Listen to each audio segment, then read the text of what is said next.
So what officially is Scrum? Well, if you recalled in our previous topic, I defined Scrum unofficially as a way of organizing a group of people to get a job done. And I think that's a very good definition, although it does leave a few things out, and it's certainly not going to win you a mark on a certification exam. If we go to the Scrum Guide, we can kind of get the official definition of Scrum, which describes Scrum as a framework within which people can address complex adaptive problems while productively and creatively delivering products of the highest possible value. It's basically saying, look, we live in an uncertain world, things change on us, and the fact that they change on us brings us grief, but it also creates opportunity to deliver value, higher value, to learn what is really important. And this is sometimes why in the Scrum theory, Scrum is referred to as an empirical process. Empiricism really means we're making decisions on what we can learn or what we can measure, not based on what we can hope for. In other words, we don't create a plan and then hope we can stick to plan. We're constantly getting feedback and adjusting our plan to take advantage of the situation we're in. And as such, we're doing that, we're working iteratively. We're usually working in short time boxes where we plan and we replan. Sort of the mantra of Scrum is, I plan to replan, but we're doing rolling planning so that we can get fast feedback, learn, adjust the plan, but also learn what is really valuable such that we can deliver the highest value to our clients rather than necessarily what we thought was valuable in our original plan. Finally, it's incremental. We don't try to integrate our entire system or bring all the pieces together at the end.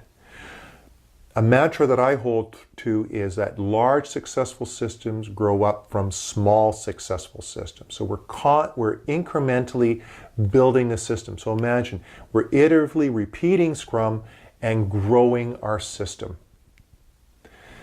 Now, something that is often overlooked in the definition of Scrum are the Scrum values.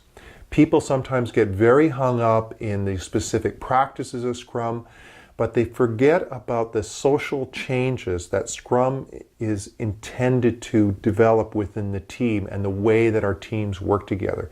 So Scrum in itself is based on commitment, focus, openness, respect, and courage. And if you look at what we mean here is, consider this. Scrum asks you to commit to a goal, okay? Now, the way that Scrum planning works is the team gets together with their product owner and over a short time period, generally 2 weeks, which we call a sprint, the team says, yes, we can get this done. It's not, yeah, we'll give it the good call a try or maybe it will get done. No, it's about making a commitment saying, given what we know today, we know we can deliver this within this time period, within the 2 weeks or within the 4 weeks or whatever the length of your time box is. This is important because it establishes trust between the team and their product owner. So Scrum asks you to commit to a goal and then gives you the authority to meet those commitments, right? Somebody with a fancy shirt collar like I have on right now, I come in as an exec and say, hey, can you do this for me? I know you've got this commitment to the product owner, but I need you to do something else. No. If you're going to make a commitment to get something done, you have the authority and the focus to meet those commitments. So Scrum insists that you focus your efforts on the work that you're committed to. That means you don't start taking on work from the side, no off-balance sheet work, and no work from somebody with a fancy collar on. Openness is promoted by the fact that everything about Scrum's project is visible to everyone. You see it on the Scrum teams, the big visible information radiators, the Scrum boards, the burn down charts. all the different charts that you will see in a team area. Some organizations I work with, they've got tools that are electronic, so they're using electronic tool to gather their Scrum data, and those are on monitors all over the organization. People can see what is happening at all times. We are not having the status of our project hidden in some dusty project book or some dusty tool. Okay, so Scrum project is visible to everyone. Scrum tenants acknowledge that the diversity of team members' background and experience adds value to the projects. And then finally, Scrum asks you to have the courage to commit. Scrum is not about covering your backside or papering over. It is, do we have the courage to make the commitment that we can get this done, rather than putting off the work because there might be just a little something that might mess us up. No, if we have a reason, that's what doing the work in the sprint's about.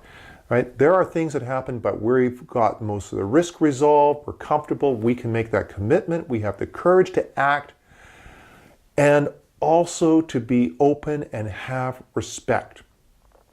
Openness, as we remember, is something that's heavily promoted for Scrum, and the other aspect of that is respect. Because one of the aspects of Scrum that it asks of its team member is that we be open when we have problems. And during a stand-up meeting, a team member should feel very comfortable that they can come up and say, I have a problem. I am not making progress at the rate I believe I should be. I'm hitting an impediment, and that puts our team commitment at risk. The team member deserves respect for bringing that up, not having or hearing whispers in the background from his team members. He didn't know how to get that done. He can't cut it. This is not what Scrum's about. Scrum is about openness, courage, respecting our team members. Collectively, we commit, we focus, we get the job done. That's what Scrum is really all about. So one of the things I would strongly encourage you, don't overlook the Scrum values. This is really what Scrum is about. Fostering the behavioral changes and the social changes that we need in our team to have these values to be able to work together and get a job done.